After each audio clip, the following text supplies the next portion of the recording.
آپ کے پاس پیسے کم ہے یا پھر آپ کی جیب خالی ہے، خواب دیکھنا نہ چھوڑیے گا، کیونکہ انسان امیر پیسوں سے نہیں، وہ خواب دیکھنے سے امیر بنتا ہے۔ جتنے بھی بڑے لوگ ہیں نا، ایک ٹائم تھا یہ خالی آتے، لیکن یہ کبھی بھی اپنے خوابوں سے خالی نہیں تھے۔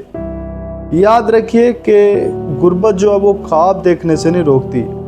کوئی چیز آپ کو روکتی ہے تو وہ آپ کا ہار مان لینا، کہ آپ کو یہ لگتا ہے کہ میں آگے نہیں بڑھ پاؤں گا، میں کچھ کر نہیں پاؤں گا، آپ ہار مان لیتے ہیں، یہ چیز آپ کو روکتی ہے۔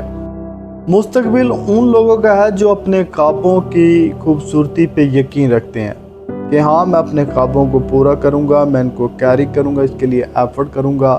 تو حالات چاہے کچھ بھی ہوں، آپ خواب دیکھیں، خواب رکھیں، کیونکہ خواب جو ہے نا یہ آپ کی زندگی کو خوبصورت بناتے ہیں۔